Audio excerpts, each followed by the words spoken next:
Dieu a horreur des propos méchants émis à haute voix, à moins que l'on ne soit victime d'une injustice. Dieu est audient et omniscient. Que vous fassiez le bien publiquement ou secrètement, ou que vous pardonniez le mal, sachez que Dieu est absoluteur et omnipotent. Ceux qui nient Dieu et ses prophètes, qui tentent de séparer Dieu de ses messagers en disant « Nous croyons aux uns et rejetons les autres », voulant ainsi se réserver une voie intermédiaire, ceux-là sont les véritables impies. Et c'est à ces impies que nous avons réservé un châtiment avilissant. Ceux qui, en revanche, croient en Dieu et en ses prophètes sans faire aucune distinction entre ces derniers, Dieu leur accordera leur rétribution, car il est clément et miséricordieux. Les gens des Écritures insistent pour que tu fasses descendre à leur intention un livre du ciel. N'avait-il pas demandé à Moïse, bien plus encore quand il lui avait dit « Fais-nous voir Dieu face à face » Aussi furent-ils frappés par la foudre en punition de tant d'insolence. Puis ils se mirent à adorer le veau d'or en dépit des preuves évidentes qu'ils avaient reçues. Nous leur pardonnâmes cependant leurs erreurs, et nous dotâmes Moïse d'une autorité certaine. Nous avons dressé au-dessus de leur tête le mont Sinaï, en échange de l'alliance qu'ils ont contractée, et nous leur avons dit « Prosternez-vous en franchissant la porte », et nous avons ajouté « Ne transgressez pas le sabbat », en leur faisant prendre à ce sujet un engagement solennel. Mais qu'est-il advenu de leur engagement? Ils n'ont pas hésité à le dénoncer, à nier les signes de Dieu, à assassiner injustement les prophètes et à déclarer que leur cœur était insensible à toute croyance, alors qu'en réalité, c'est Dieu qui avait scellé leur cœur en raison de leur infidélité, au point que seul un petit nombre parmi eux peuvent être considérés comme de vrais croyants. Ce châtiment, ils l'ont bien mérité en raison de leur infidélité et à cause de l'ignoble calomnie qu'ils ont fait courir sur Marie, et également pour avoir dit « Nous avons tué le Messie, Jésus, fils de Marie, prophète de Dieu », alors qu'ils ne l'ont point tué et qu'ils ne l'ont point crucifié, mais ont été seulement victimes d'une illusion, car même ceux qui se sont livrés ensuite à des controverses à son sujet sont encore réduits, faute de preuves, à de simples conjectures. En réalité, ils ne l'ont point tué, mais c'est Dieu qui l'a élevé vers lui, car Dieu est puissant et sage. Il n'est pas une personne parmi les gens des Écritures qui ne croira pas en lui avant sa mort. Et au jour du jugement, il se présentera pour témoigner contre eux. C'est en raison de leur iniquité et du grand nombre de gens qu'ils ont détournés de la voie de Dieu que nous avons interdit aux Juifs l'usage d'excellentes nourritures autrefois autorisées. C'est aussi à cause de la pratique de l'usure, bien qu'elle leur ait été interdite, et de leurs habitudes de s'accaparer injustement des biens d'autrui, que nous avons préparé pour ceux d'entre eux qui sont infidèles de terribles tourments.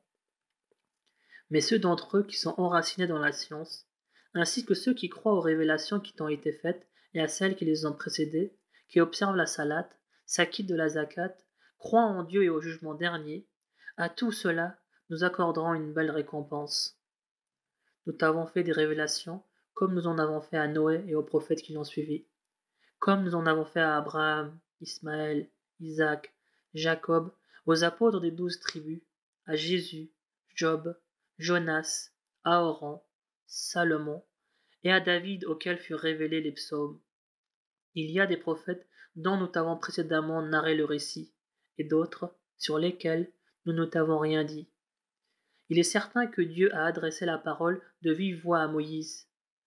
Tous ces prophètes ont eu pour mission d'annoncer la bonne nouvelle aux hommes et de les avertir, afin qu'il n'ait, une fois la mission des prophètes accomplie, aucune excuse à invoquer devant le Seigneur. Dieu est puissant et sage. C'est Dieu lui-même qui témoigne de ce qui t'a été révélé à bon escient, et les anges en témoignent aussi, quoique le témoignage de Dieu soit largement suffisant. Ceux qui donc rejettent la foi et s'emploient à détourner les autres de la voie de Dieu se fourvoient fort loin dans leur égarement. Ceux qui rejettent la foi et se comportent iniquement, jamais Dieu ne leur pardonnera, ni ne les guidera vers une autre voie que celle de la géhenne, où ils demeureront éternellement, car il n'est rien d'aussi facile pour le Seigneur. Ô homme, le prophète vous a apporté la vérité de la part de votre Seigneur. Croyez-y dans votre propre intérêt. Mais si vous refusez d'y croire, cela importe peu au Seigneur. N'est-il pas le maître des cieux et de la terre, l'omniscient, le sage. Ô gens des Écritures, ne soyez pas excessifs dans votre religion, dites uniquement la vérité sur Dieu. Le Messie Jésus, fils de Marie, est seulement l'envoyé de Dieu. Son Verbe déposé dans le sein de Marie, un esprit émanant du Seigneur. Croyez en Dieu et en ses prophètes, mais ne parlez pas de Trinité. Cessez d'en parler dans votre propre intérêt. Il n'y a qu'un seul Dieu, et il est trop glorieux pour avoir un fils. N'est-il pas le maître des cieux et de la terre? N'est-il pas suffisant comme protecteur? Jamais le Messie n'a trouvé indigne de lui d'être le serviteur de Dieu, pas plus que les anges qui sont les plus proches de son trône. Dieu fera comparaître devant lui, pour les juger, ceux qui par orgueil auront refusé de l'adorer. Ceux qui auront cru et auront fait le bien, Dieu leur accordera une large récompense, en y ajoutant un surcroît de sa grâce. Quant à ceux dont l'arrogance et l'orgueil les auront détournés de la foi, un châtiment douloureux leur sera infligé, et ils ne trouveront en dehors de Dieu ni défenseur ni protecteur. Ô homme, une preuve irréfutable vient de vous être envoyée par votre Seigneur, et nous avons fait descendre sur vous une lumière éclatante. Ceux qui croient en Dieu et s'attachent à lui, Dieu les admettra dans le sein de sa miséricorde et de sa grâce, et les guidera vers lui sur le droit chemin. Ils te consultent sur les droits des collatéraux. Dis-leur, voici ce que Dieu prescrit au sujet des collatéraux. Si un homme décède sans postérité, ne laissant qu'une sœur, celle-ci aura la moitié de l'héritage. Si c'est elle qui décède, sans laisser d'enfant, son frère aura droit à tout l'héritage. Si le défunt sans postérité laisse 2 sœurs, celles-ci auront droit aux 2 tiers de la succession. Mais s'il laisse des frères et des sœurs, la part d'un mâle sera égale à celle de 2 sœurs. Dieu vous donne cette explication pour que vous ne tombiez pas dans l'erreur, car Dieu a connaissance de toutes choses. Sourate la table, Al-Maïda. Au nom de Dieu, le clément, le miséricordieux. Ô croyants, respectez vos engagements. Il vous est permis de consommer la chair des bêtes d'élevage, excepté celle des animaux qui vous seront énumérés. La chasse vous est interdite lorsque vous êtes en état de sacralisation. Dieu dicte, en vérité, ce qu'il veut. Ô vous qui croyez, ne profanez ni les rites de Dieu, ni le mois sacré, ni les offrandes, ni les guirlandes, ni les pèlerins qui se dirigent vers le temple sacré en quête de la grâce et de l'agrément de leur Seigneur. Une fois désacralisés, il vous sera loisible de vous livrer à la chasse. Que l'aversion que vous ressentez pour ceux qui vous ont empêché naguère de vous approcher de la mosquée sacrée ne vous pousse pas à commettre des agressions. Soyez plutôt solidaires dans la charité et la piété, et non dans le péché et l'agression. Craignez Dieu, car Dieu est redoutable quand il sévit. Il vous est interdit de consommer la bête morte, le sang, la viande de porc, celle d'un animal immolé à d'autres divinités qu'à Dieu, la bête étranglée, assommée, morte d'une chute ou d'un coup de corne, ou celle qui a été entamée par un carnassier, à moins qu'elle n'ait été égorgée à temps, ainsi que celle qui a été immolée sur un autel païen. Il vous est également interdit de consulter le sort au moyen de flèches divinatoires, car cela ne peut être que perversité. Désormais, les négateurs ont perdu tout espoir de vous détourner de votre religion. Ne les craignez plus, mais craignez-moi. Aujourd'hui, j'ai amené votre religion à son point de perfection. Je vous ai accordé ma grâce tout entière, et j'ai agréé l'islam pour vous comme religion. Celui qui, en période de la disette, aura contrevenu à ce qui précède, par nécessité et non par désir de mal faire, sera absous, car Dieu est clément et miséricordieux. Ils t'interrogeront sur ce qui leur est permis. Dis-leur, tout ce qui est bon vous est permis. Vous pouvez manger, après avoir invoqué sur lui le nom de Dieu, le gibier saisi par les animaux de proie que vous avez dressés, comme les chiens de chasse, d'après ce que Dieu vous a enseigné. Craignez Dieu, Dieu est prompt dans ses comptes. Toute nourriture bonne et pure vous est désormais permise. La nourriture de ceux qui ont reçu les Écritures est aussi licite pour vous, de même que la vôtre l'est pour eux. Pour ce qui est du mariage, il vous est permis de vous marier aussi bien avec d'honnêtes musulmanes qu'avec d'honnêtes femmes appartenant à ceux qui ont reçu les Écritures avant vous, à condition de leur verser leur dot, de vivre avec elles en union régulière, loin de toute luxure et de tout concubinage. Celui qui trahit sa foi perd le fruit de ses bonnes œuvres et sera du nombre des perdants dans la vie future. Ô croyants, lorsque vous vous disposez à faire la salate, faites d'abord vos ablutions en vous lavant le visage et les mains jusqu'aux coudes, en vous passant les mains mouillées sur la tête et en vous lavant les pieds jusqu'aux chevilles. Mais si vous êtes en état d'impureté, lavez-vous tout le corps. Si vous êtes malade ou en voyage, si vous venez de satisfaire vos besoins naturels, si vous avez eu commerce avec des femmes et que vous ne trouviez pas d'eau, faites des ablutions symboliques avec de la terre propre, en vous essuyant le visage et les mains. Dieu n'entend vous imposer aucune gêne. Il veut seulement vous purifier et parachever ses bienfaits envers vous. Peut-être lui en serez-vous reconnaissant. Rappelez-vous les bienfaits que Dieu vous a accordés. N'oubliez pas le pacte qu'il a conclu avec vous lorsque vous avez dit « Nous avons entendu et nous avons obéi ». Craignez donc Dieu, car Dieu sait parfaitement tout ce que recèlent les cœurs. Ô vous qui croyez, soyez fermes dans l'accomplissement de vos devoirs envers Dieu, et impartiaux quand vous êtes appelés à témoigner. Que l'aversion que vous ressentez pour certaines personnes ne vous incite pas à commettre des injustices. Soyez équitables. Vous n'en serez que plus proche de la piété. Craignez Dieu. Dieu est si bien informé de ce que vous faites. Dieu a promis à ceux qui croient et accomplissent de bonnes œuvres son pardon et une magnifique récompense. Quant à ceux qui rejettent la foi et traitent nos signes de mensonges, ceux-là seront voués au feu. Ô vous qui croyez, souvenez-vous des bienfaits dont Dieu vous a comblés en détournant la main de ce peuple qui s'apprêtait à la porter sur vous. Craignez Dieu, car c'est en lui que les croyants doivent mettre leur confiance. Dieu avait reçu l'engagement des fils d'Israël et suscité 12 chefs parmi eux. Je suis avec vous, leur dit le Seigneur, si vous observez la salate et acquittez la zékat, si vous croyez en mes prophètes et leur prêtez assistance, si vous consentez un prêt gracieux à Dieu, je vous pardonnerai vos mauvaises actions et vous admettrai dans des jardins sous lesquels coulent des rivières. Quiconque parmi vous fera par la suite preuve d'infidélité aura bel et bien perdu le droit chemin. Mais comme ils ont par la suite violé leur engagement, nous les avons maudits et avons endurci leur cœur. Depuis, ils s'emploient à altérer le sens des Écritures, allant même jusqu'à oublier une partie des avertissements qu'ils avaient reçus et, à l'exception d'un petit nombre d'entre eux, tu iras de trahison en trahison de leur part. Mais pardonne-leur et ne leur tiens pas rigueur, car Dieu aime en vérité ceux qui sont bienveillants. Nous avons accepté également l'engagement de ceux qui se disent chrétiens, mais eux aussi ont oublié une partie des avertissements qui leur avaient été donnés. Aussi, avons-nous suscité entre eux inimitié et haine jusqu'au jour de la résurrection, où Dieu leur fera comprendre le sens de leurs actions. Ô gens des Écritures, notre prophète est venu mettre en évidence pour vous une grande partie des Écritures que vous teniez cachées, tout en passant sur bien d'autres choses. C'est une lumière émanant de Dieu qui est venue vous éclairer, ainsi qu'un livre explicite par lequel Dieu met sur les sentiers du salut ceux qui aspirent à sa grâce et, par sa volonté, les arrache des ténèbres vers la lumière et les dirige dans le droit chemin.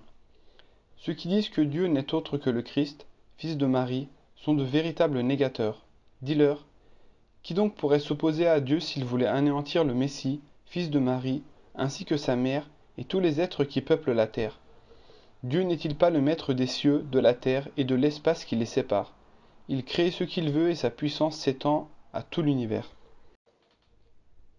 Les Juifs et les chrétiens affirment « Nous sommes les fils de Dieu et ses favoris ». Dis-leur, pourquoi alors vous punit-il pour vos péchés? En réalité, vous n'êtes que de simples mortels faisant partie de ceux qu'il a créés.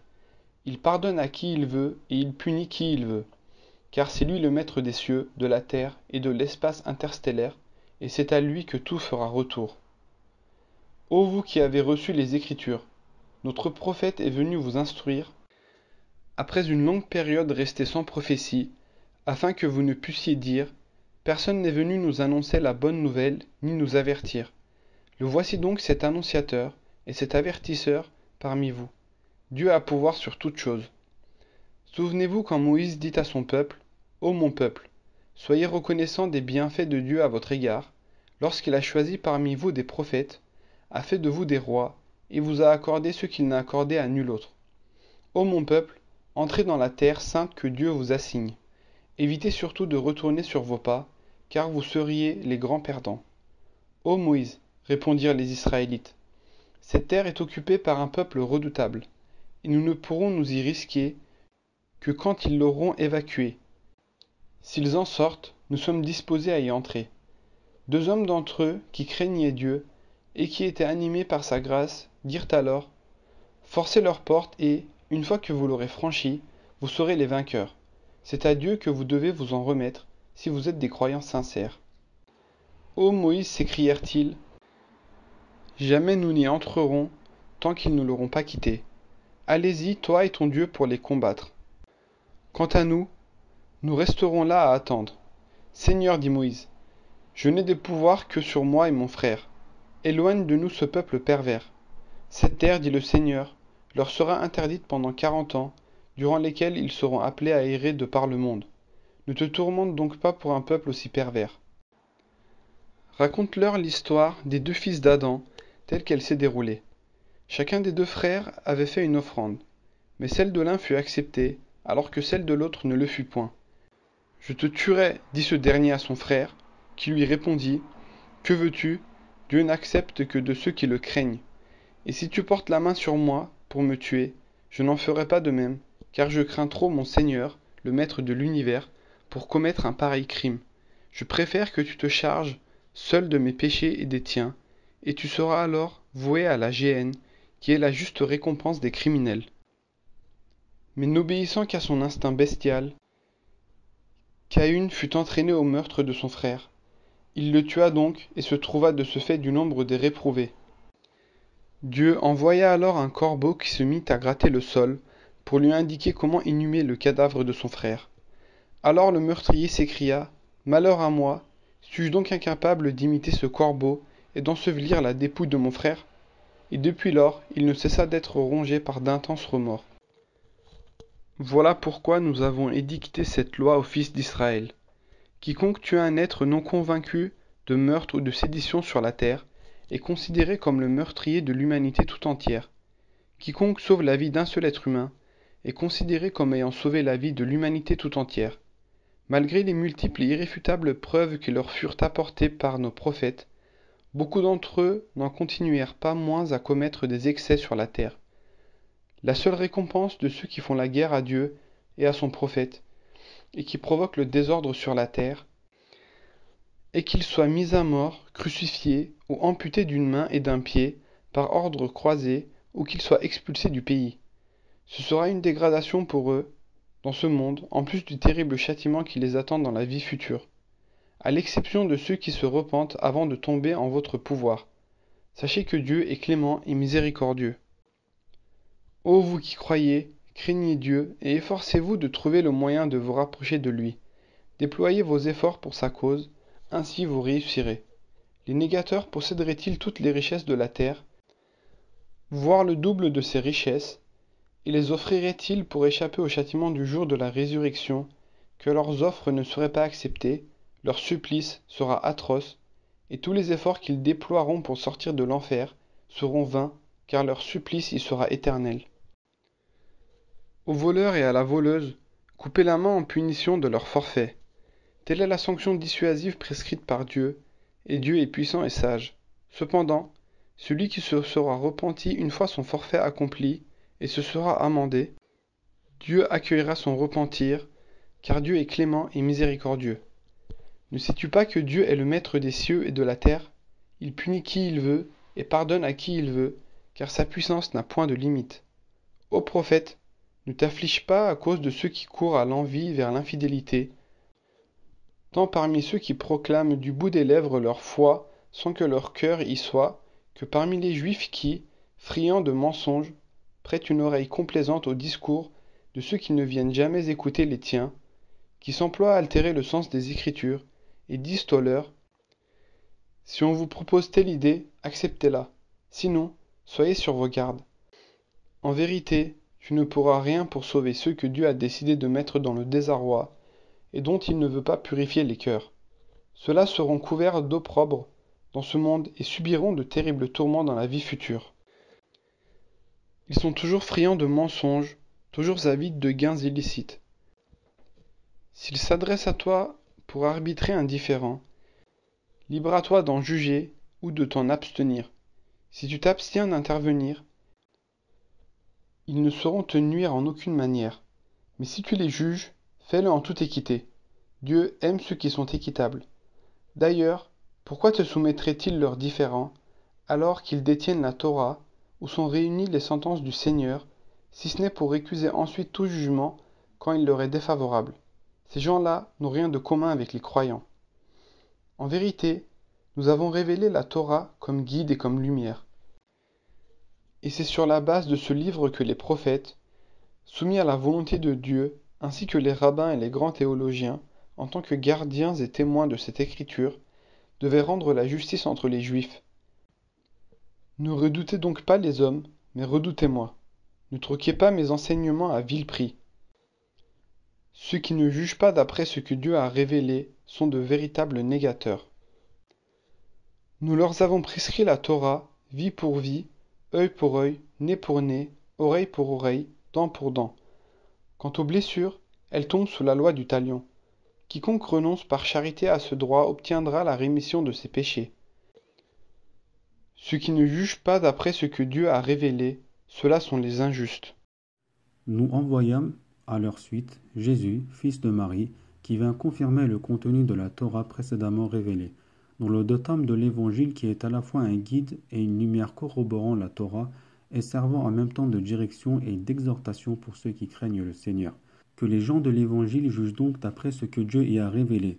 Ceux qui ne se conforment pas, dans leur jugement, à ce que Dieu a révélé, ceux-là sont des pervers. À toi aussi nous avons révélé le Coran, expression de la pure vérité, qui est venu confirmer les écritures antérieures et les préserver de toute altération.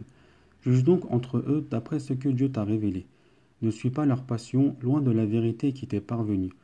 À chacun de vous nous avons tracé un itinéraire et établi une règle de conduite qui lui est propre. Et si Dieu l'avait voulu, il aurait fait de vous une seule et même communauté. Mais il a voulu vous éprouver pour voir l'usage que chaque communauté ferait de ce qu'il lui a donné. Rivalisez donc d'efforts dans l'accomplissement de bonnes œuvres, car c'est vers Dieu que vous ferez tous retour, et il vous éclairera alors sur l'origine de vos disputes. Juge donc entre eux d'après ce que Dieu t'a révélé, sans rien céder à leur passion. Prends garde que leur influence ne t'écarte de certains commandements qui t'ont été révélés. S'ils refusent ton jugement, c'est le signe, sache-le, que Dieu veut leur infliger la sanction de quelques-uns de leurs crimes, car beaucoup d'hommes sont pervers. Regretterait-il les sentences rendues au temps de la période païenne? Mais qui donc est meilleur juge que Dieu pour un peuple qui a la foi en lui? Ô vous qui croyez, ne prenez pas les Juifs et les chrétiens pour alliés, ils sont alliés les uns des autres. Quiconque parmi vous les prend pour alliés sera des leurs. Dieu ne guide pas les traîtres. C'est ainsi qu'on voit certains individus à la fois chancelants courir après de telles alliances en disant « Nous craignons d'être victimes d'un revirement du sort ». Et, cependant, il est certain que Dieu accorde aux croyants la victoire ou leur ménage une issue favorable, et que ces gens-là soient alors réduits à regretter les projets qu'ils avaient secrètement nourris. Et les vrais croyants de s'exclamer en disant « Sont-ce bien ceux-là qui attestaient par Dieu, par les plus graves de leurs serments, qu'ils étaient avec vous ?» C'est ainsi que toutes leurs bonnes œuvres ont été réduites à néant, et qu'ils se sont retrouvés parmi les perdants. Ô vous qui croyez, si certains d'entre vous renient leur foi, Dieu fera surgir d'autres hommes qu'il aimera et qui l'aimeront. Humbles avec les croyants, durs avec les négateurs, ils combattront au service de Dieu sans la crainte d'aucun reproche. Telle est la grâce de Dieu qu'il accorde à qui il veut, car Dieu est le détenteur des faveurs et l'omniscient. Vous n'avez d'autre allié que Dieu, son prophète, et les croyants qui accomplissent la salate, s'acquittent de la zakat et s'inclinent devant les seigneurs. Ceux qui prennent pour allié Dieu, son prophète et les croyants formeront le parti de Dieu, et c'est le parti de Dieu qui est le gagnant. Ô vous qui croyez, ne prenez vos alliés ni parmi ceux qui ont reçu l'écriture avant vous, ni parmi les idolâtres qui raient votre religion et la tournent en dérision. Craignez Dieu si vous êtes de vrais croyants. C'est ainsi que, quand ils entendent votre appel à la salate, ils le tournent en dérision et en font un sujet de plaisanterie, et c'est là le signe de leur extravagance. Dis, ô gens des Écritures, qu'avez-vous donc à nous reprocher, sinon de croire en Dieu et à ses révélations présentes et passées, alors que la plupart d'entre vous sont des pervers? Dis, voulez-vous que je vous indique la pire des sanctions auprès de Dieu? C'est celle qui est réservée à ceux que Dieu a maudits, à ceux qui ont encouru sa colère et dont il fait des singes et des porcs, et à ceux qui adorent des idoles. Voilà ceux qui sont voués au plus misérable des destins, ceux qui sont les plus éloignés du droit chemin. Quand ils se présentent à vous, ils vous disent « Nous sommes des croyants », mais c'est en négateur qu'ils sont entrés, et c'est en négateur qu'ils sont sortis. Dieu est le mieux informé de ce qu'ils dissimulent.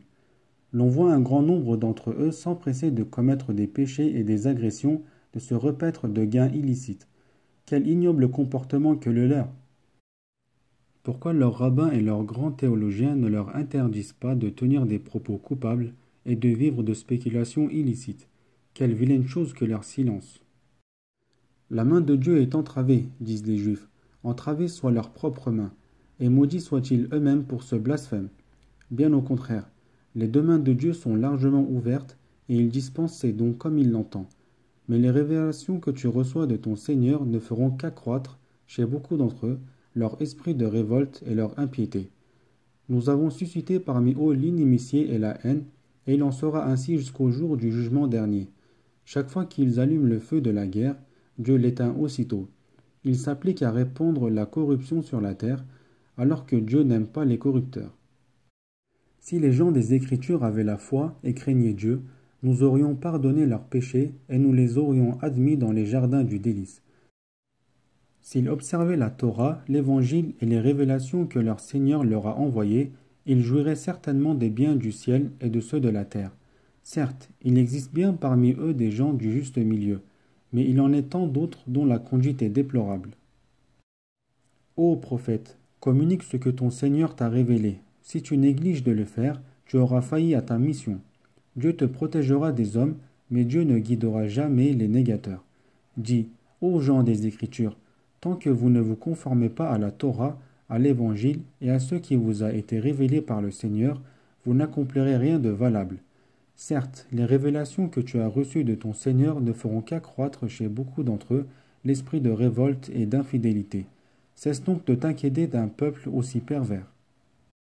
En vérité, ceux qui ont cru, ainsi que les Juifs, les Sabéens et les chrétiens, ceux qui ont cru en Dieu, au jugement dernier, et qui ont fait le bien, seront préservés de toute crainte et ne seront point affligés. Nous avons pris acte de l'engagement des fils d'Israël, et nous leur avons envoyé des prophètes. Mais chaque fois que ces prophètes leur apportaient des messages qui heurtaient leurs penchants, tantôt ils les traitaient d'imposteurs, tantôt ils les mettaient à mort. Et, pensant qu'il n'y aurait aucune sanction contre eux, ils faisaient les aveugles et les sourds. Puis Dieu accepta leur repentir, mais beaucoup d'entre eux ne continuèrent pas moins à se montrer aveugles et sourds, pendant que Dieu observait parfaitement leurs agissements. Sont de véritables négateurs ceux qui disent « Dieu, c'est le Messie, fils de Marie ». Le Messie n'a-t-il pas dit lui-même « Ô fils d'Israël, adorez Dieu qui est mon Seigneur et le vôtre. Quiconque donne des associés à Dieu, Dieu lui interdira l'entrée du paradis et lui réservera l'enfer pour ses jours. Les injustes ne bénéficieront d'aucun secours. » Sont aussi impies ceux qui disent « Dieu est le troisième d'une trinité », alors qu'il n'y a de divinité que Dieu l'unique. S'ils n'en finissent pas avec ce blasphème, un châtiment douloureux s'abattra sur les dénégateurs d'entre eux. Pourquoi donc ne se repentent-ils pas et n'implorent-ils pas le pardon de Dieu? Dieu est pourtant clément et miséricordieux. Le Messie, fils de Marie, n'est qu'un prophète comme tant d'autres qui l'ont précédé. Sa mère était véridique, et tous les deux se nourrissaient comme tous les mortels. Voyez avec quel soin nous leur expliquions nos versets, et voyez comme ils s'en détournent. Dis-leur, adorez-vous en dehors de Dieu ce qui ne peut ni vous nuire, ni vous être utile, alors que Dieu sait tout et entend tout? Dis-leur, ô gens des Écritures, ne soyez pas excessifs dans votre religion au point de vous éloigner de la vérité. Ne cédez pas aux passions d'un peuple qui jadis s'est égaré et qui en a égaré bien d'autres à leur suite et qui a perdu la bonne direction. Les renégats parmi les fils d'Israël ont été maudits par la bouche de David et par celle de Jésus, fils de Marie, en punition de leur désobéissance et de leurs méfaits, car ils ne s'interdisaient pas les uns aux autres de commettre des actes blâmables. Quel détestable comportement! On voit un grand nombre d'entre eux s'allier avec des négateurs. Cette mauvaise décision qu'ils ont prise leur a valu la colère de Dieu, et leur supplice sera éternel. S'ils avaient cru en Dieu, aux prophètes et à ce qui lui a été révélé, Ils n'auraient pas pris des négateurs pour alliés, mais beaucoup d'entre eux sont pervers. Tu constateras sûrement que ceux qui nourrissent la haine la plus violente contre les musulmans sont les juifs et les païens, et que ceux qui sont les plus disposés à sympathiser avec les musulmans sont les hommes qui disent « nous sommes des chrétiens ». Cela tient à ce que ces derniers ont parmi eux des prêtres et des moines, et à ce qu'ils ne font pas montre d'orgueil.